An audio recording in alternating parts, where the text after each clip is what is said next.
Good afternoon. My name is Debbie Winnick, and I will be your moderator this afternoon. I want to welcome all of you to the Candidates Forum for the 1st Barnstable District for the State House of Representatives. I'm a member of the League of Women Voters of the Cape Cod area. I live in Orleans, so I am an out-of-town moderator. The League is a nonpartisan, activist, grassroots organization for women and men, which encourages informed and active participation in government. This forum is part of the League's ongoing voter service education efforts to help voters make informed decisions at the upcoming fall elections. We hope that over the course of this program, you will learn about the candidates and what they hope to do as the representatives of the 1st Barnstable District. So let me introduce you to our candidates for the 1st Barnstable District. They are Christopher Flanagan of South Dennis and Gerald O'Connell of Yarmouthport. I'll start by explaining some procedures for the forum, which each candidate received ahead of time. Candidates will have 2 minutes to answer each question and 2 minutes each for a closing statement. Closing statements will be done in the following order. Chris will be going first, followed by Jerry. We pulled numbers out of the hat for that order. The timekeepers are sitting in the front row. When there's half a minute left of the candidate's speaking time, the timekeeper will hold up a card that says 30 seconds, indicating that there are 30 seconds to finish your answer. Please wrap up by finishing your sentence when you see the stop card. I will say thank you, and let's move on to the next question or candidate. Personal references about other candidates are out of order. We will stick to the issues. We do believe in facts. Possible rebuttal time, if necessary, will be given at the moderator's discretion, and rebuttal is simply an opportunity to correct misinformation. Feel free to ask for a rebuttal. Each candidate will be offered 45 seconds if a rebuttal is authorized. And remember, it's for a chance to correct misinformation, not to just keep talking on the subject. This forum is being recorded and will be rebroadcast several times on the cable station channel 26. And now to the audience. Thank you for coming. Please turn off your cell phones, your watches, your iPads, your beepers, anything that might beep during the forum. We request that you treat both candidates fairly. Questions should be addressed to both candidates. Please remain quiet throughout the forum. No clapping or cheering or calling out. After closing statements, we will together thank both candidates for their participation. No campaign literature or signs are allowed inside the room. You're encouraged to submit questions for the candidates on index cards. Most of you have been provided them. We do have more. And my associate to my left will be collecting those questions. She will be sorting them to make sure that they are for both candidates, that they're legible so I can read them. And we will be combining topics together so that we can reach as many topics as possible. There is never a possibility to ask every question, but we do our best. Questions must be addressed to both candidates. They should apply to the issues or qualifications for the office of the state representative for the 1st Barnstable District. Raise your hand if you'd like another index card, and we will make sure you get one. So let's get started. Chris, the first question goes to you. Our first question is in alphabetical order. Chris is first. Same question to both candidates. Why are you running, and Chris, for you, why are you running for re-election for this seat? And what are your qualifications for the job? 2 minutes. Thank you. Good afternoon, everyone. My name is Chris Flanagan. I'm your state representative. I represent Brewster, Dennis, and Yarmouth. I'm also known as Ashley's husband. I'm a proud father of 3. I have a 4-year-old daughter and twin sons who are about to be 2 years old. A little bit about me. Before becoming your state representative, I served on the Dennis Select Board for 5 years, of which I served as the chair of the board for 3 of those years. I have a master's in public administration and policy from the U.S. Naval War College.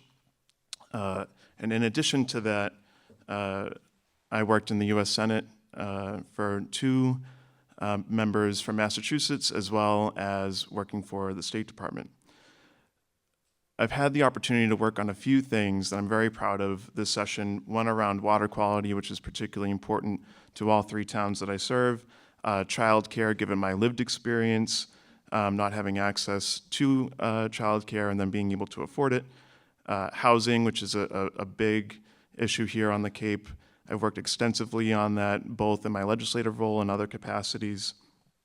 And I grew up in a single parent household where I lost my mom when I was 13 to cancer, and I recognized that life happens to people, and that's the way in which I look at, when I think about policy, the way in which I look at vulnerable populations, certainly families, children, seniors, and working people. And I look forward to discussing the substance of many public policy issues. Thank you. Thank you. And Jerry, the same question, please. Why are you running for this seat, and what are your qualifications? Thank you. My name is Jerry O'Connell. I'm born and raised Cape Codder. I grew up here. Right now, I feel like I'm about to board a CH-46 down in Fallujah and fly over Ramadi. I'm kind of nervous, so excuse me for that. This is my first venture into politics. I have never done it before, but I do know that there are a lot of people that have lost their faith in our government, even local government. There are people that feel that their voices don't count anymore, and there are people that want to be heard. So I stand to represent them people. I want to represent them people, and I feel that I will be a good representative of them people. I have represented people and led people before. As a leader in the Marine Corps, you just don't lead Marines without experience. It's given to you. You have to learn to obey before you can lead, and that's where I'm at. I know how to lead people. I've been there before. I've led Marines through all kinds of situations. People sometimes discount us in the military, thinking we don't have what it takes in the civilian sector, but that's not true, because in several instances, I have good ideas to help. I bring from the military experience to the civilian sector, to my community, and I'm willing to discuss those. I'm willing to present those issues, those ideas, to help the people of the First Barnstable District. Thank you. Thank you very much. The next question to you, Jerry, first. There are many issues facing us. What do you think is the most important in this election? I think without a doubt the most important issue in this election is the immigration catastrophe. We have people flooding across our southern border. We have people coming into our state. They're being welcomed into our state. There's no stop. They're just flooding into the state. They're taking resources from the citizens of the state, and funding of these immigrants, funding of this is going to come from us at a certain point. We're going to have to pay for this one way or the other, and it's not fair to the taxpayers. It's not fair to the hard workers of Cape Cod to have to continue to fund these people when we have our own issues. So I think the most important issue going into this election is definitely the immigration, the illegal immigration situation. Thank you. Thank you. And Chris, the same question. What do you think is the most important issue in this election, in this local election? In this local election, without a doubt, it's certainly water quality and infrastructure. I'm mindful even today, Dennis has an important vote. There's a special election to fund wastewater infrastructure. So polls close at 8. If you haven't voted yet, please do so. But in the water quality space, I've secured earmarks and funding for local organizations like Friends of Bass River for their wetland restoration final design, as well as Brewster Ponds Coalition for testing an alternative septic system that removes phosphorus. And in addition to that, I'm looking forward to, if lucky to be reelected, looking forward to the environmental bond bill to help towns like Dennis, like Yarmouth, and certainly Brewster with their water quality plans and bringing their comprehensive wastewater management plans to life. Certainly, wastewater infrastructure is incredibly expensive. The state has a role to play in that, certainly, and does through their state revolving fund. And then in addition to that, PFAS is certainly very impactful with water quality. There was a fantastic bill filed that was very comprehensive this session. I was disappointed that I didn't get it over the finish line, but look forward to working with my fellow legislators to get that passed as well. Thank you. Thank you. The next question to you, Chris, first. And you would mention this in your first answer, affordable child care, this issue in your first answer. Affordable child care is an issue that is forcing young families to make difficult decisions on the ability to work or stay home to do child care. What would you do to help these families? So this session, one of the very first bills that I co-sponsored was the Common Start bill. Not only does the Common Start bill support families and with direct payments to subsidize their child's care, but in addition to that provides direct funding to child care providers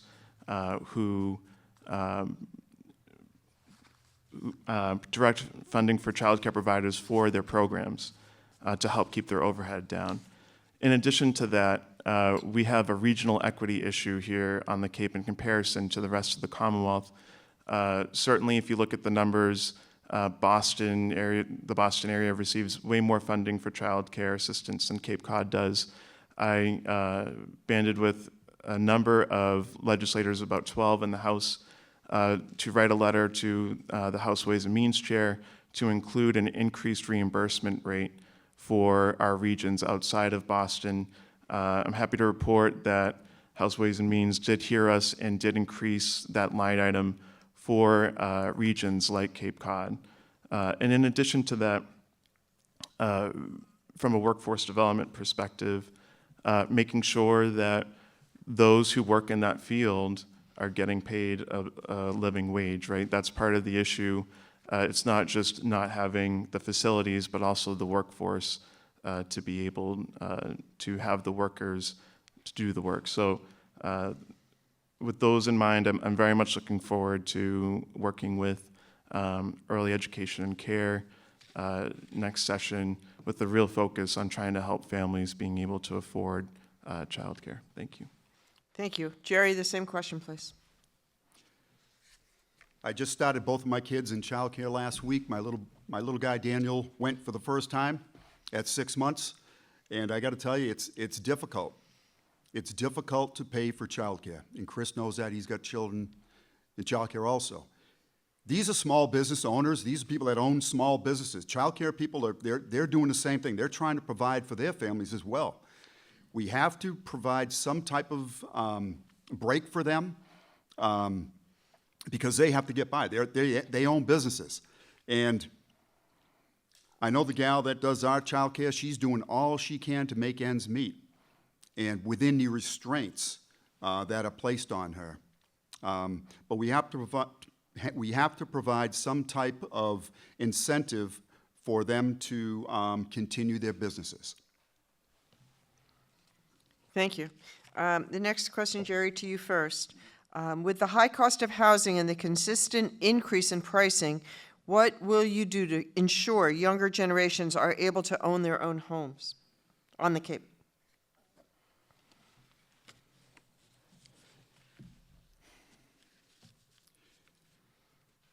I think it starts also at the first people we have to help. I think of the younger officers and firemen that come out of the academies. I kind of look at base housing when I was in the military. Why can't the towns own some type of homes where the younger policemen and firemen that are recruited and live in a town or that are hired by the towns, why can't they live in a home that the town owns until they get a promotion to a certain rank, and then they can afford their own home. I would start with them. We do it for seniors. Why can't we do it for the younger police officers and firemen? I think if they wanted to do it, they could do it. For the younger generation that wants to buy a home, number one, homes on the Cape have gone through the roof. A lot of it is greed. A lot of it is just, it's the market. We have to work. We have to lower the interest rates and give these people, these young kids, the desire to own homes. A lot of them have washed their hands of just the notion, because home prices are just through the roof. But we have to lower the rates, and we have to help these kids to buy a home. Thank you. Chris, same question, please. Thank you. So housing was a big focus of mine this session, certainly with the housing bond bill. We used it as a policy vehicle as well as a funding vehicle to create and stimulate housing here, certainly on Cape Cod and throughout the Commonwealth. Particularly something that I want to really dive into is the seasonal communities designation. I worked on that with my fellow members of the delegation, as well as our state senator, Julian Sear. And it really gives tools for municipalities to help with their own housing development programs, particularly around lease to local. I've heard a number about home ownership, but home ownership may not be something that somebody wants, right? So we need to have rentals. We need to have a diversified housing stock that meets the needs of where people are at.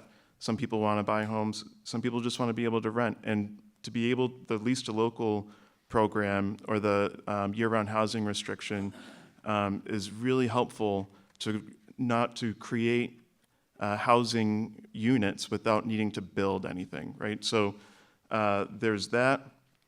And particularly within the housing bond bill is the first-time home buyers program, which is really going to help that demographic that you had mentioned in your question around younger professionals looking to buy their first home. Thank you.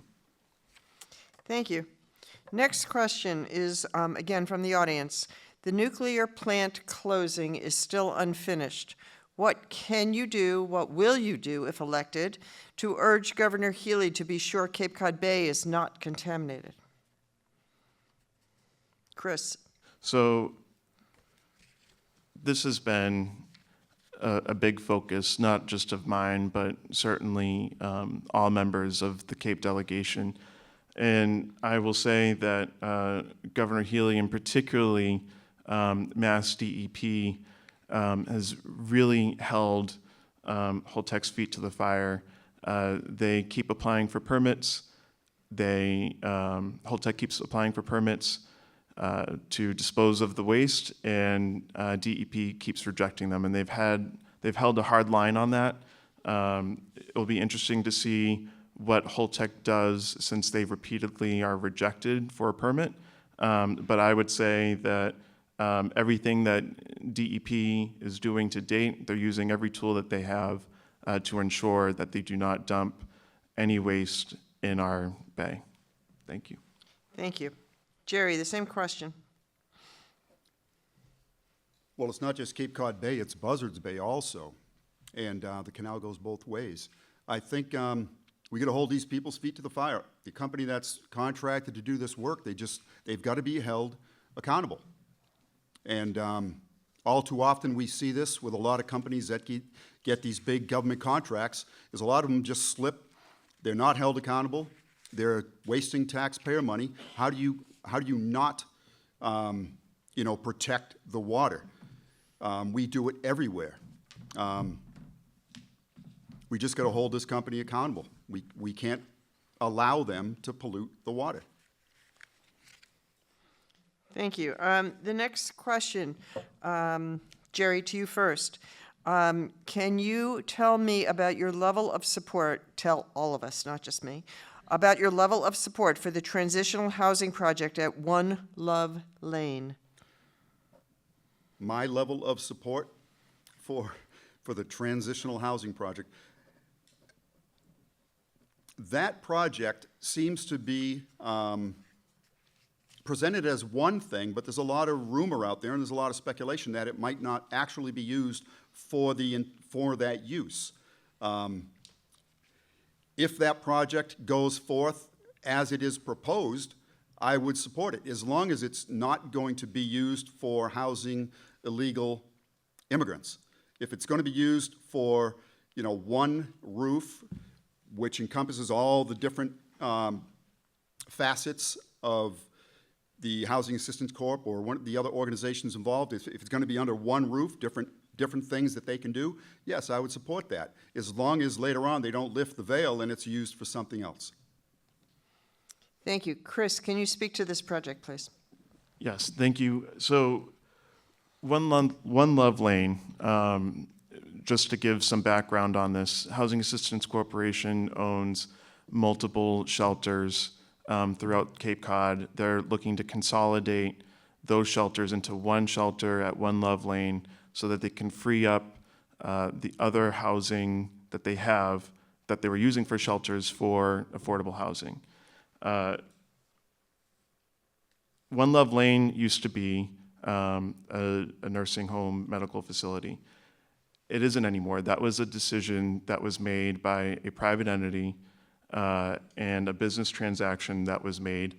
And for me, repurposing buildings for housing that we so very much need, and particularly from a homeless perspective, it makes a lot of sense to repurpose that building to be used as a shelter. And as far as rumors and speculation, they do have a permit.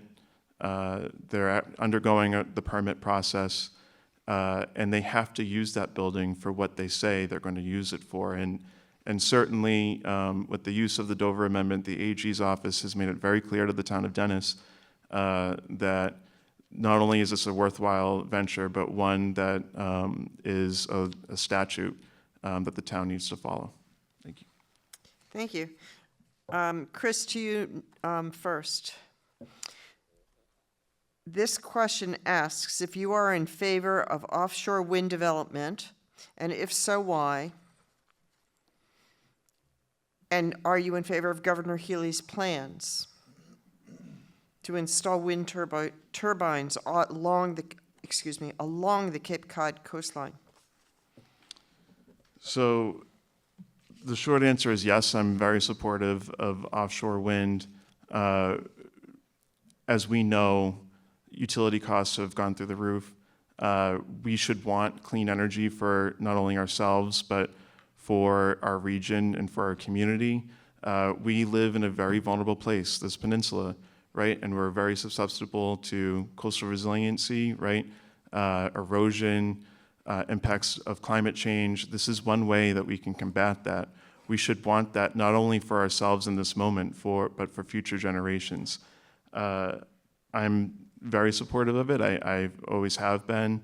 And although the project seems to be stalled, I'm interested to see it move forward. Thank you. Thank you. Jerry, the same question, please. Offshore wind. I am not in favor of offshore wind. I think it's going to destroy our oceans. We've already seen it changing the migration patterns of sea life. We see it, whales are washing up on the shores from New Jersey to Block Island, Montauk, Long Island. We see this all up and down the East Coast. This is not a good thing. We are destroying our oceans. What happens once these wind turbines are built? What's next? Are they going to be mining the seafloor off our coast also? This is not a good thing. Renewable energy is a good thing, but I don't think that these windmills off our coast is a good thing. We saw it in July when just one blade out of just a few turbines fell into the ocean and pieces are still washing up. What happens when there's 2,400 of these things built off the coast and we have multiple blades fall? What happens when there's 15,000 of these things built off the coast between North Carolina and Maine? We're going to see wind turbine blades washing up all over the place. No, this is not a good thing. You know, green energy is, I don't know, I don't agree with this one bit. I don't agree with it one bit. It's going to destroy our oceans. There's no evidence that this is going to help us down the road, years down the road. There's no evidence that Europe is moving away from this because it has not worked efficiently for them. Thank you. To correct facts, to correct information.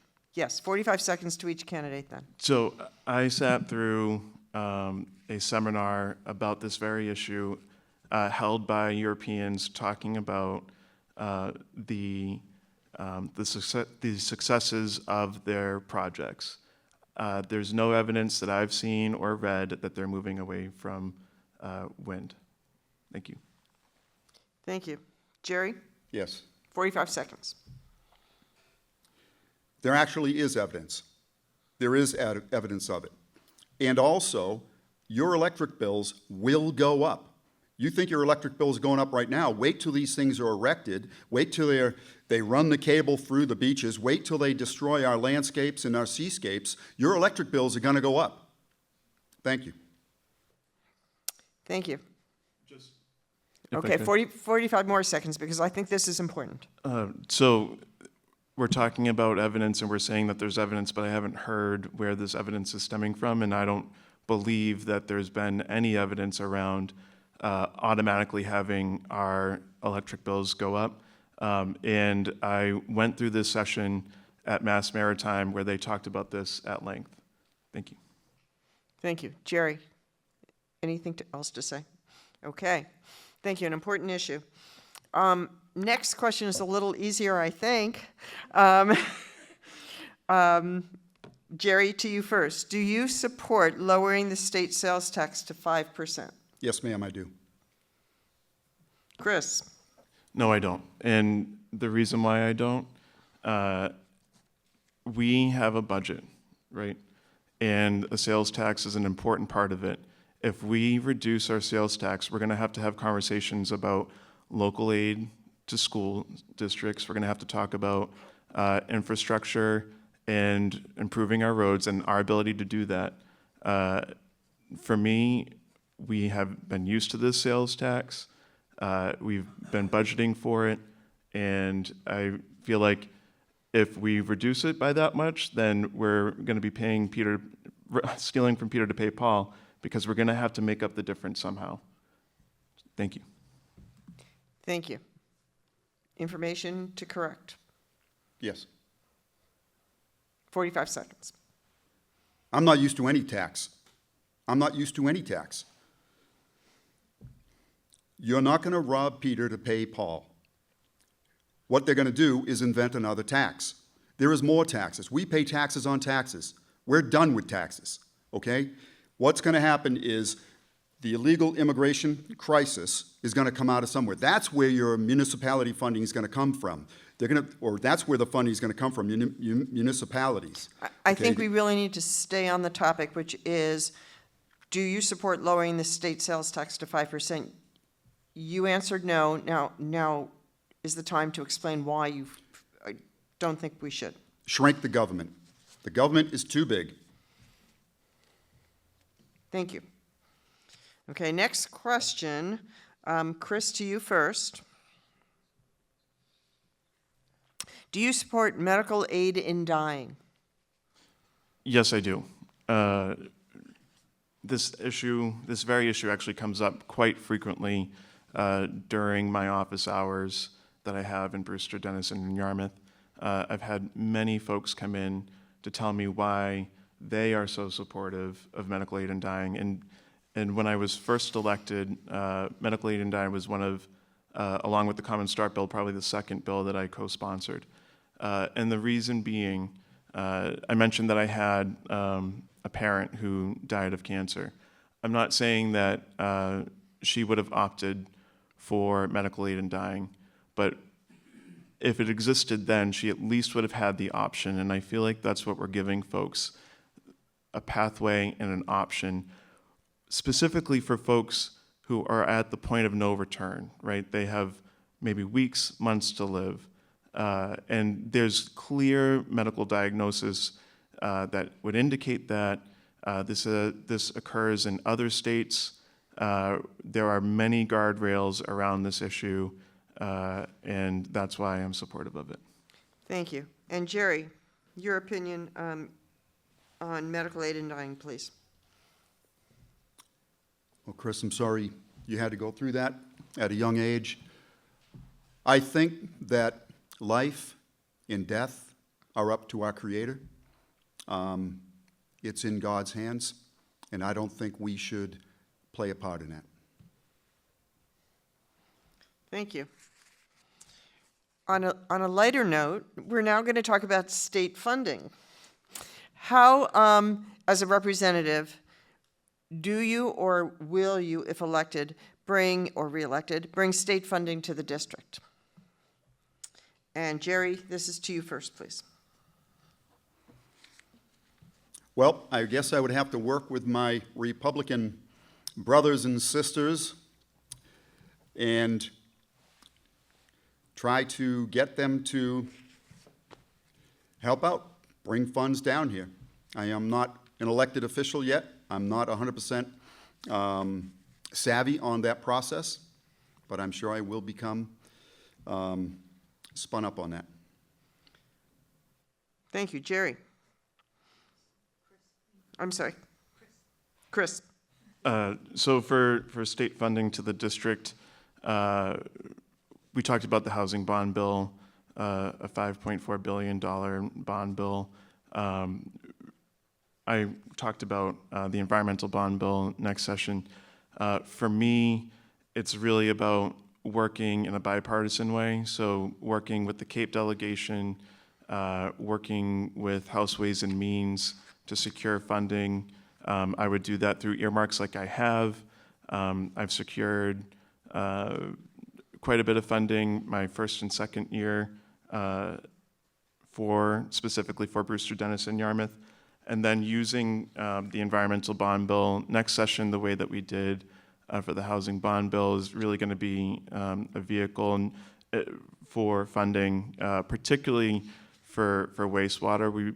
My hope in working certainly with the delegation would be around using the environmental bond bill as a mechanism to help our Cape and Islands Water Protection Fund, and certainly the Aqua Fund that's housed within Barnstable County for alternative septic systems and their loan program. Thank you. Thank you. Now, Chris, this is to you first. The right to an abortion in Massachusetts is protected by our state constitution, but passage of a national abortion ban could supersede our state constitution. What is your position about our current Massachusetts law? So I wholeheartedly believe in a woman's right to choose.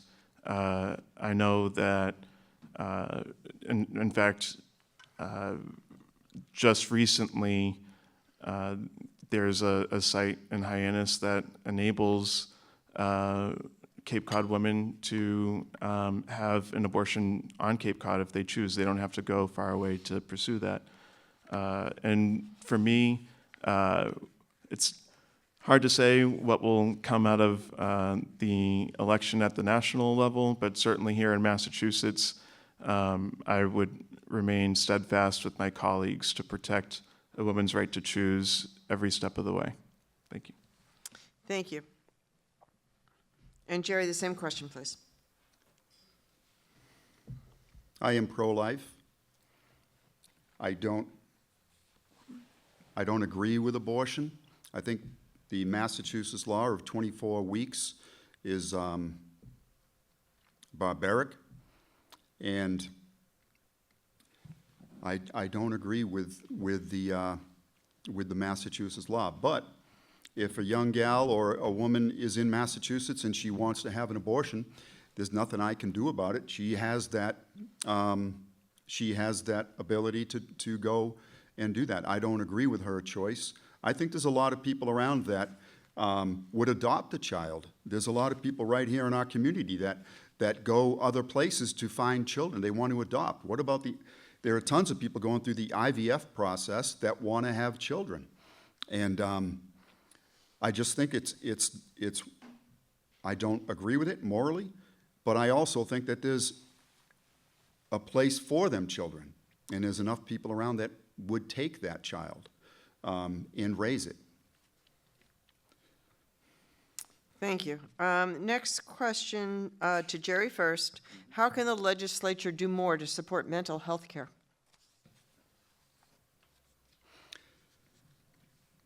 I think the word outreach is not used properly. I think we have to reach out, and a lot of places don't really reach out. I think that the mental health issues on the Cape, number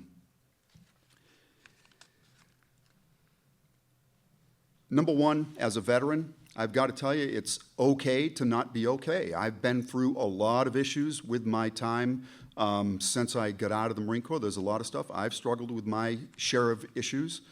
And the first thing that people have to come to grips with is that, hey, it's all right. You can go through things in your life. You can go through them. You've got to seek help, though.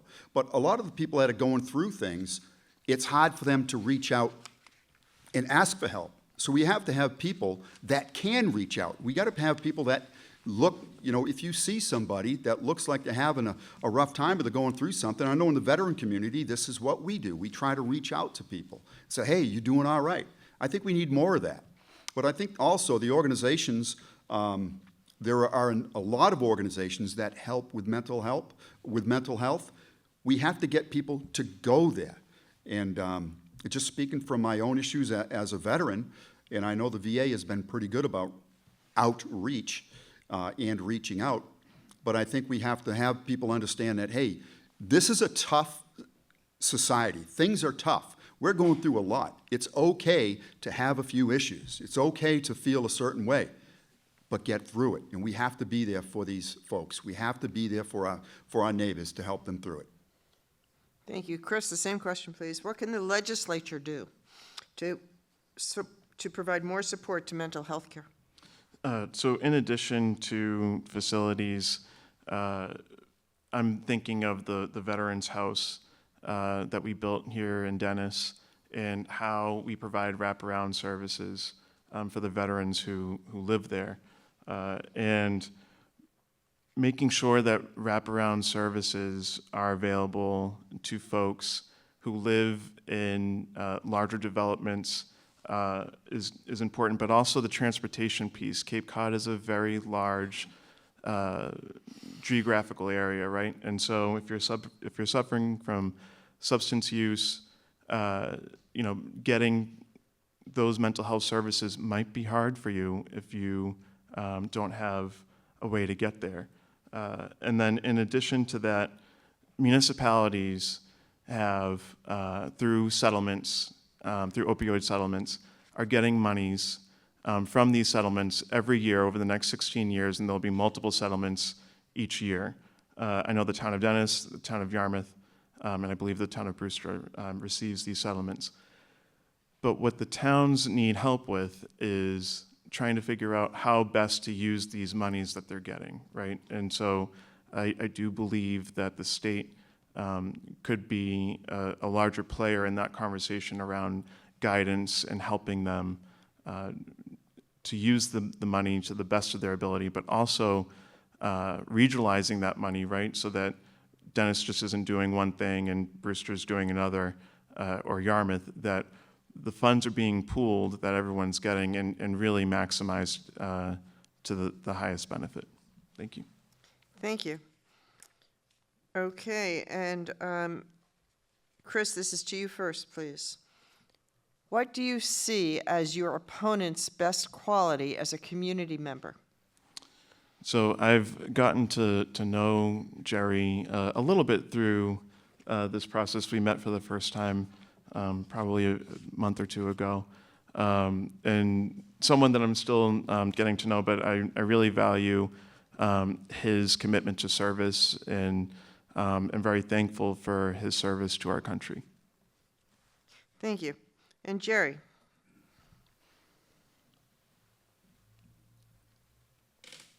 Well, Chris has served the community for quite a few years.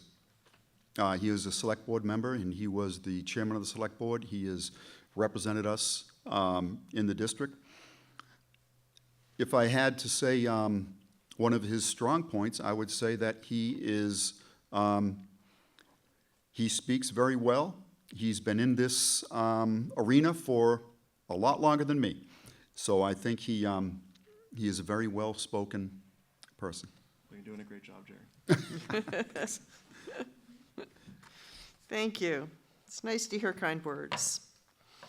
All right, Jerry, do you approve of Governor Healy's decision on the National Guard machine gun range in Bourne? No, I don't. No, I don't. And this is what happens when you make a decision like that. What you're doing is you're forcing your armed forces to use things like simulators. Nothing can replace the feeling of shooting your 50 cal, your whatever machine gun you're shooting. Nothing can replace that. The feel, the smell, the environment, nothing can replace that. The problem is you think that the lead rounds going downrange into a sand dune are going to affect the aquifer, and studies upon studies, I'm sure, are going to show that it does. But if the range maintenance people clean the range, if they sift that sand, if they sift the impact area and free it of the lead contaminants, which they do at most ranges anyways, if they do that, there's no problem with contaminants. But nothing, you want your armed forces to be trained. When they go into combat, they're not going to be under lights like this with some laser thing. These guys are going to be in a real life situation where things are going by their head, things are going zing right by their ears, and you can't replace that with a simulator. You have to put them on a range, and they have to know how to dial that thing in, because the reality of the situation is if they're not proficient with the weapon, they will not come home. Sorry, I snuck away. I'm back. Chris, the same question, please. Joint Base Cape Cod is on state-owned property, and the governor's concerned, she heard our concerns here on Cape Cod, that we have a single-source aquifer. And the genesis of the machine gun range at this site was really because the Joint Base didn't want to send our servicemen and women to Vermont to do the training. They would have liked to have done it here locally. I say all that to say that they, as far as I'm still aware, can still train, but train out of state. Thank you. Thank you. Okay, are we watching the time? Yes. Great, thank you. Okay, Chris, to you, the next question, please. Do you support the passage of legislation 4885, the gun bill? Why or why not? And there's a second piece. Do you support Governor Healy's decision to sign an emergency preamble? So I voted for the gun bill, and I voted for the gun bill for a couple of reasons. While this was being debated, I met with Grandmothers Against Gun Violence and also the Barnstable County Game Association, and because I wanted to hear both sides of the issue. One, to hear what the Grandmothers Against Gun Violence cared about within the legislation. Were there things that were missing, or things that they really cared about that they wanted to see in the bill? And then certainly the association, what were their concerns? How can we fix those concerns before we get to the final product? I supported it, and I still do, because it helps strengthen our red flag laws. It protects us from ghost guns, and certainly codifies rules around having guns in public places, like polling places in our schools. We can't legislate good behavior, right? People are going to do bad things no matter what.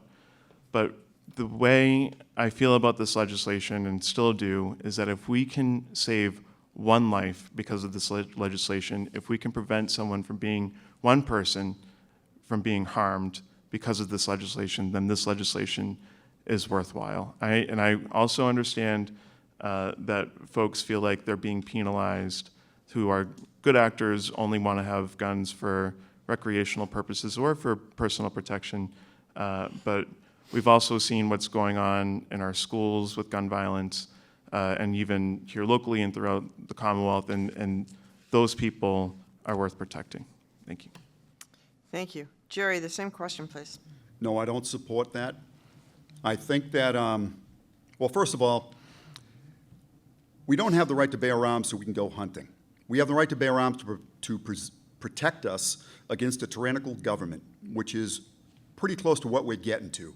So right now, what's happening is the lawful gun owners are being punished for what the unlawful gun owners are doing. People that commit crimes, people that are shooting up in the schools, people that are doing this stuff, they are not the lawful gun owners. They are not the people that legally own guns. But the people that legally own guns are being punished for it. The emergency preamble was just a way to circumvent the process. I think it, although it seems to be constitutional, or she's trying to maybe jump the gun a little bit, I don't agree with that either. I think the bill is just a way to punish the lawful gun owners. Thank you. Jerry, the next question is to you first. And if elected, what would be your plans to address coastal resiliency? We live by the water. Well, I think the wastewater treatment plants and the plan for one in Dennis, they've already started the sewer system in Yarmouth. I think that's a great step. It's a good step in the right direction. I remember when I was a kid, we used to be able to fish right from the beach and right from the marshes. We'd catch little snappers and striped bass. And it doesn't seem to happen anymore because we don't have the bait fish in there. The marshes are all polluted. And I think the sewer system is a great way to clean up the marshes. I think there are good projects around the Cape. There are a lot of good, and I'm sure Chris is going to go into them. But there are a lot of good projects around the Cape to help this, and I support every one of them. I grew up in the Cape, and I love I love to fish here. I love to all the the beaches and the marshes. I think we got to do all we can to help them. Thank you. Chris, the same question, please.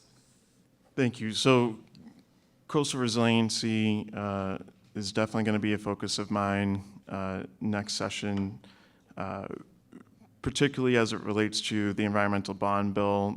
My hope is that many of the policies that I file will get into that piece, the environmental bond bill.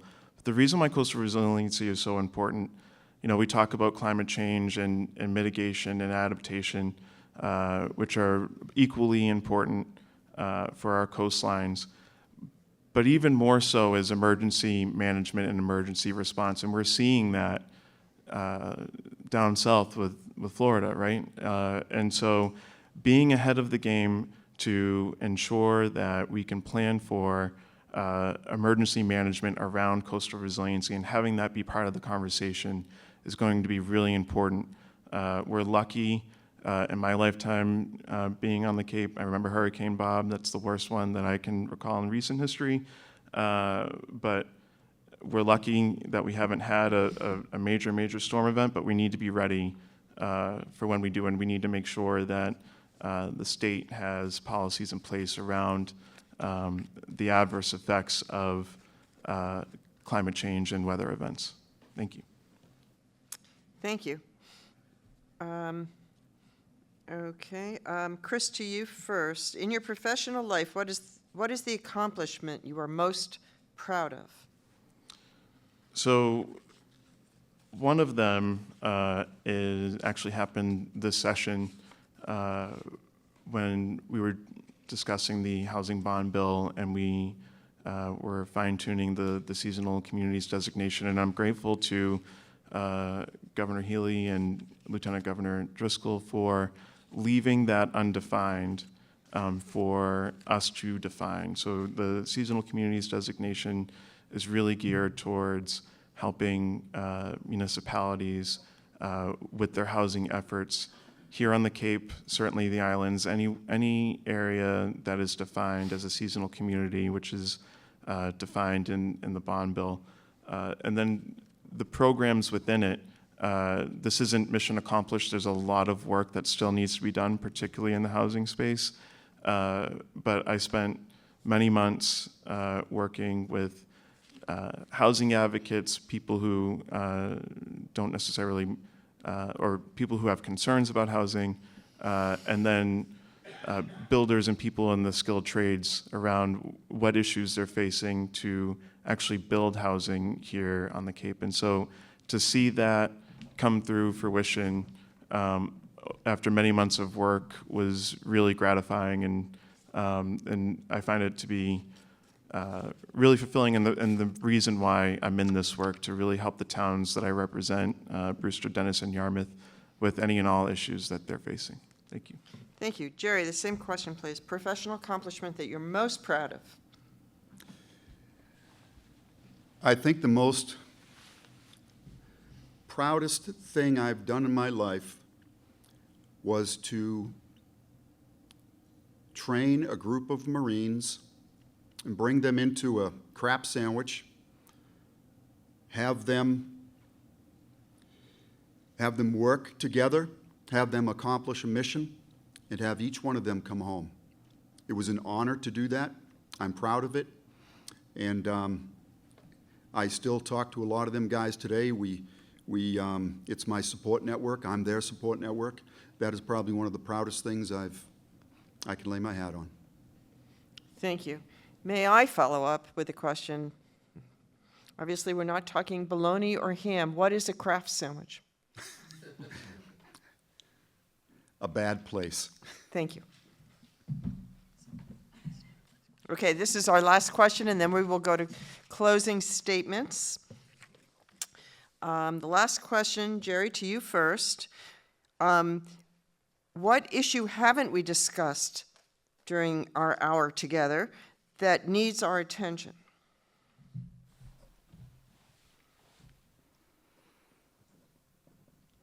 I think one of the things that here in the Cape that we have to probably do more of is just kind of be a little neighborly towards one another.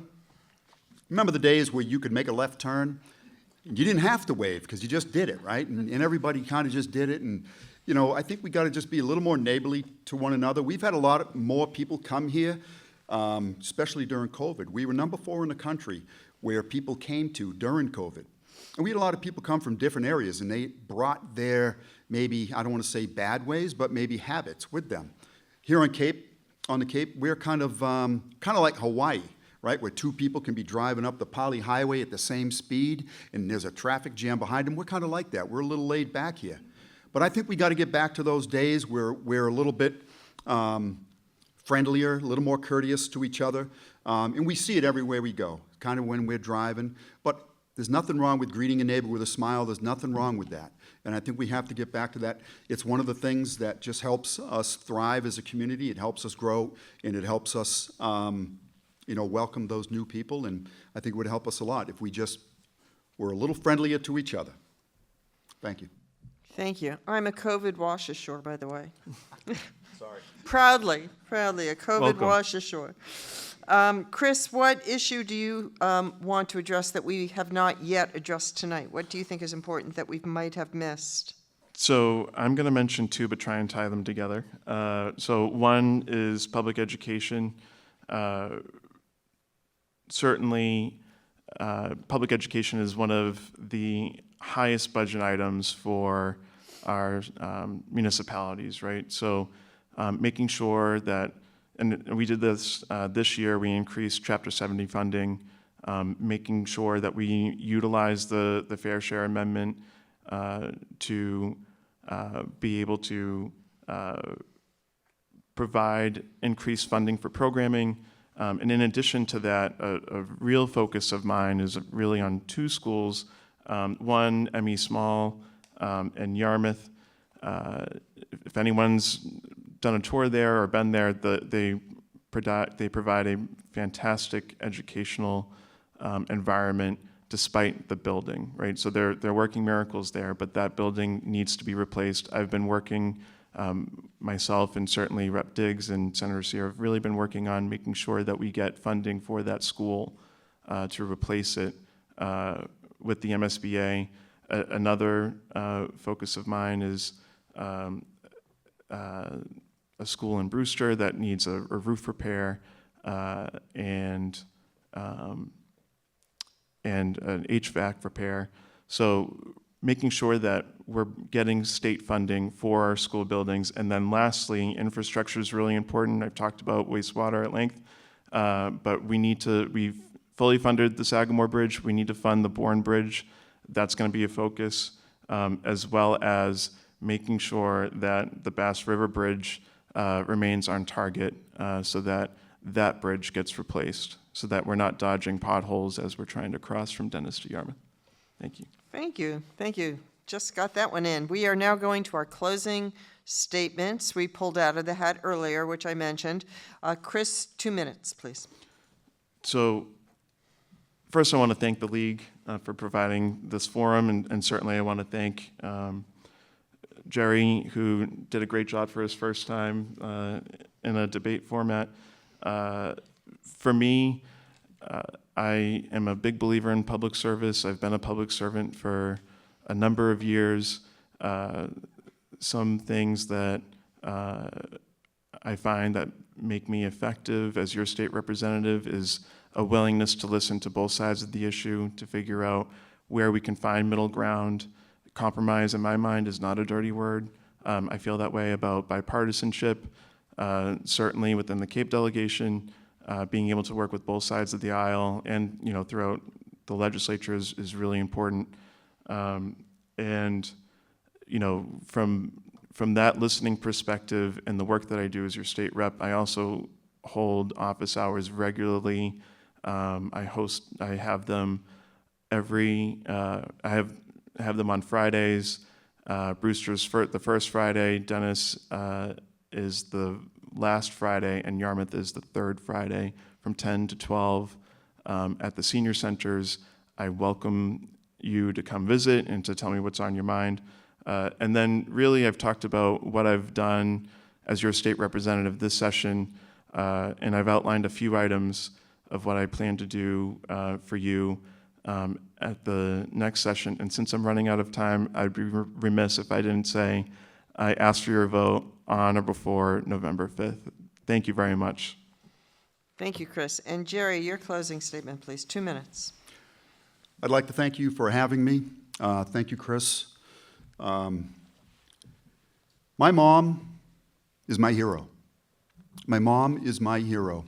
My mom was born in 1928. She is the daughter of a World War I veteran. And her dad and his brothers all fought in World War I. The words shell-shocked were something we talked about around the house.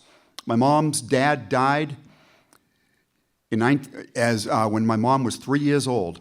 That was the first tragedy that she would get through. Her brother, her husband, my dad, a lot of the men were World War II veterans. A lot of them fought in the Pacific. Tragedies and things that my mom went through shaped her. It gave her faith, gave her strength. And these are the qualities that my mom passed on to me. These are the things that she would say to me. Jerry, have faith. We didn't have a lot of help from our dad growing up. My mom raised 5 boys, for the most part by herself. She would tell us, be yourself, be strong, don't be weak, have faith. And these are the things that have formed me. These are the things that have stuck in me. And as I've gone through my trials and tribulations in my life, these are the things that I bring up. Have faith. Be strong. I remember my mom telling me, don't be weak. And I think nowadays it's imperative that we have leaders that are strong, that set an example. Steel sharpens steel. We need men in our community. We need people that set an example, people that are truthful, people that are honest. We need men and women that are not weak. I am not weak. I am strong. My community, my family, people require me, my veteran friends, they require me to be strong, to set an example. And that's how I will be. And I ask for your vote on November 5th. Thank you. Thank you. Thank you to both of you. Thank you for running. Now's the time for us to thank them with our applause.